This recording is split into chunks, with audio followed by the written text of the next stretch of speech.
This story happened about 5 years ago in a fairly small town in Illinois. I was 26 years old at the time. My husband and I were looking to rent a small house. We needed a place bigger than our one bedroom, one that would accommodate us and two of his cousins. They would be staying with us for an extended vacation from another country. I went to look at a set of attached houses and was joined on my tour by another older woman. She asked me what I did for work, and I told her I work with children with special needs. She said that she had a son with a disability, and if we both moved in, I could help him. I didn't think much more of it at the time. Flash forward a few weeks, and we are in the move-in process. The houses occur in groups of 4, with 2 groups on the left side of the street and 2 on the right, a total of 16 houses. The road is basically a dead end. We move into the second house of the quad on the right side, and the lady I toured with moves into the second on the left side, exactly across from us. On either side of our house is a family with children, grandparents raising a 13-year-old granddaughter, and a Brady Bunch step-family raising multiple children, with at least 2 to 3 preteen girls. This matters later, I promise. Everyone seemed friendly and family-oriented. A few weeks after we move in, we are waiting for his cousins to arrive. I see the lady I toured with occasionally, but never see a small child with a disability. She does have what appears to be an adult son living with her, mid-20s, average height, slightly bulky. He often sits on patio furniture in his garage with the door up. When I'm coming home or leaving, we wave and say hi, but that's about it. A lot of the people in the neighborhood use their garages as patios. It's very weird. I can't explain it. One night, it's about 3 a.m. I'm in graduate school and stay up all hours of the night studying. My husband works midnights in a Toyota factory and won't be home for about 4 hours. I had just laid down about 20 minutes before, but was not asleep yet. It was going to suck at 6:30. But 4 hours a night was the norm then. All of a sudden, I hear a loud knock at the door. I go answer it. There's no peephole, but about 2 feet away is an oversized set of windows that looks into the living room. They're covered with blinds, and peeking out is clearly noticed by the person at the door. I skip this and talk through the door. I will stop here and say that I'm inherently naive. I trust everyone. But I'm getting somewhat better since we moved to a city since this occurred. At the other side of the door is the neighbor's adult son. He tells me that his mother left for work, and he forgot his keys. Could I let him borrow my phone to call his mother? I go to unlock the door, justifying that I know this man from the neighborhood, and I wanted to help. At the last second, my brain kicks in. I tell him that I'll dial the number for him and go get my phone. When I return, I see the handle jiggling. Why I didn't stop then, I don't know. Instead, I ask him for the number. I still don't know why I didn't open the door. I am very naive, but also very thankful something stopped me. He rattles off a bunch of numbers. The area code wasn't right, and it wasn't enough for a telephone number. I asked him to repeat it, thinking maybe I misheard. He says, "Oh, that's okay. My mom just pulled up." Remember, his house is parallel to mine. I look out the window, and no one has arrived. The garage door isn't up. No car is in the driveway. No lights are on. He walks over and walks directly into the home from the front door. After taking a few deep breaths, I try to decide if I should call 911 or if maybe I'm being paranoid. Somehow, maybe I missed his mom's arrival. It wasn't possible, but I didn't want to think about the alternative. However, at that moment, a police car pulled up, lights on. The couple on the left side of this man's house is a young lesbian couple who, coincidentally, work with my husband.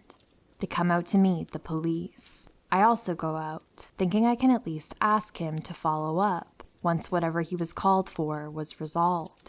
Turns out, the man had tried to open their door and walk in. Because they also work midnights, but had a day off, they also kept late hours. They were watching TV, heard him, and called the cops. I tell the police my story and go back to bed. I figure I'm overreacting because he didn't ask me to make a statement or otherwise record my issue.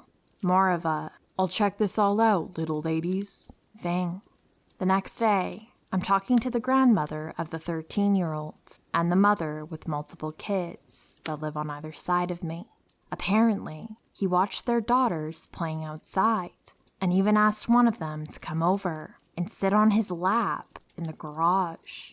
The grandmother said he tried to open the bedroom window of the girl, but it was locked. I don't know if they reported this to the police, but they said he was asked to move by the landlord. His mother could stay, but he wasn't allowed to live there or visit. After that, things calmed down. We did notice tool marks on the back door, which opened directly into the master bedroom. I know for a fact the marks weren't there when we moved in, as I took pictures of everything to ensure we were returned our deposit. However, I didn't observe them until a few weeks later, and he was already gone. I can't say for sure if he did it prior or if it was someone else later. Either isn't a comforting choice. Many months later, near the end of our 1-year lease, I started to see the son around again. He wasn't consistently at the home like before, but appears to visit once a week or so. One night, around 2:30 a.m., there's a loud knock on the door. This time, my husband, who had switched to a daytime shift by that time, answers through the door. As soon as the person hears a male voice, they turn and walk away. They're wearing a hoodie and dark clothes, and he can't see his face. The body type is similar. The person walks at an angle away from our house in the general direction of the back of the neighbor's house. It was unclear if he was walking towards a creek, swamp area with an open field behind, or to the back of the row of houses across from us. Either way, I called the landlord the next day. He confirmed the man wasn't supposed to live there, said he had mental challenges, but didn't elaborate, and said he would follow up. We never saw him again, and luckily moved across the country a few weeks later. So, mentally challenged neighbor, who I think is probably a pedophile, let's not meet again.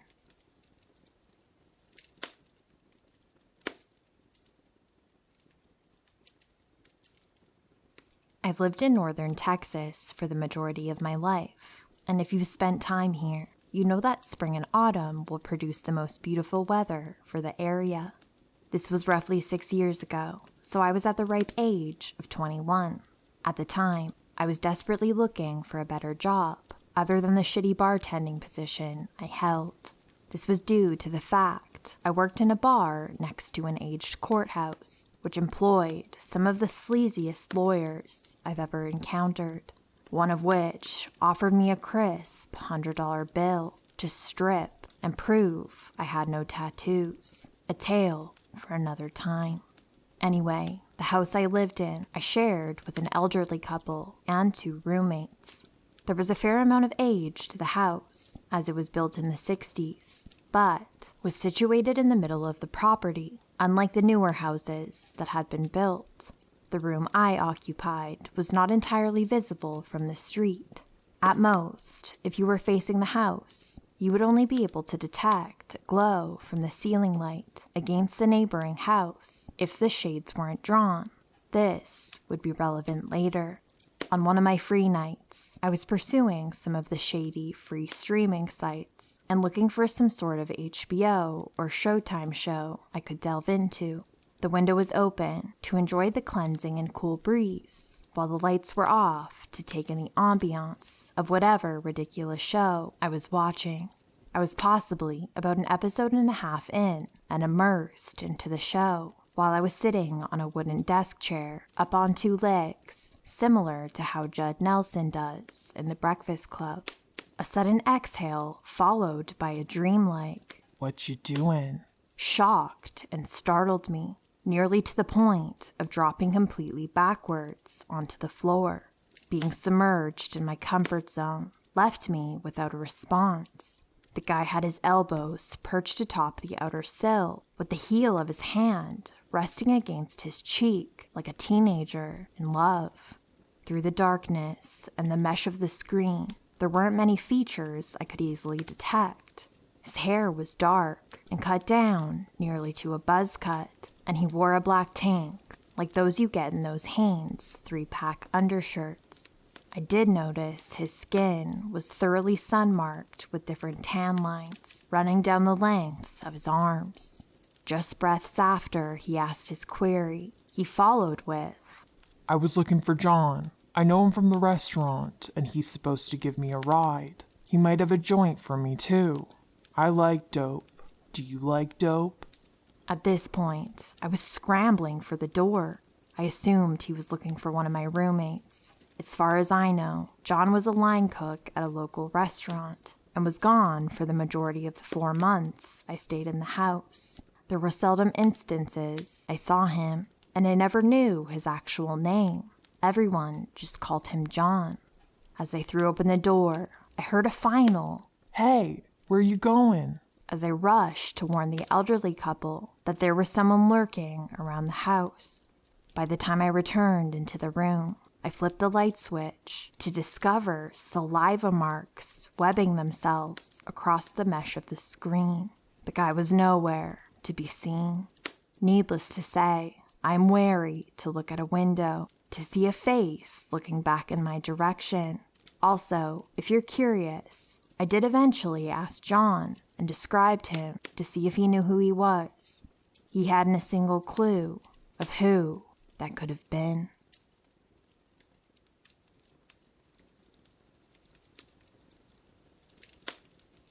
I was about 8 or 9 and lived in a small town in Alabama where everyone knows everyone. We lived in a subdivision of duplexes. The front of the neighborhood had a small rental office with attendants' mailboxes outside on the wall. My favorite task was going to get the mail. This particular day, my sister, 5 or 6, asked to go with me. Our duplex was right behind the office up at the top of a grassy hill. The backside of our house faced the office. So, my sister and I get to the mailbox, and as I'm removing the mail, a white middle-aged couple, relevant, I will explain, pulled up in front of the building. This being Alabama in the 80s, our neighborhood was all black. The white people lived on the other side of the railroad tracks. I knew a lot of them, as most families were here for generations, but I had never seen this couple. The woman on the passenger side rolled down her window and said, "Excuse me, can we ask y'all a question? We need directions." I knew about stranger danger, so I just planned to ignore them. My sister was starting to walk to the car window as my back was partially turned, locking the mailbox. I ran and grabbed her hand and said, "Run to the house." She tried to ask why, as the woman continued calling us to the car. I raised my voice and said, "Get up the hill, now." She started running up the hill. I turned to follow when the driver, male, opened his door and in an angry voice said, Bring your little ass here, now. At this point, my sister was up the hill. I started running up the hill. When I got to the top, I saw that the driver was standing a few feet from the bottom of the hill. I started laughing and saying, "Ha ha, I beat you. You're too slow." I even stuck my tongue out. He turned and walked back to his car. My mother was not at home. I don't remember where she was at. I went into the house and stupidly never mentioned this incident until I was much older. I was around 15 or 16 when I remembered and understood the actual danger I had been in. My mother was shaking when I finally told her. Hi friends, I hope you're staying safe. If you enjoyed this video, please consider liking and subscribing. It would really mean a lot to me. Thank you for listening.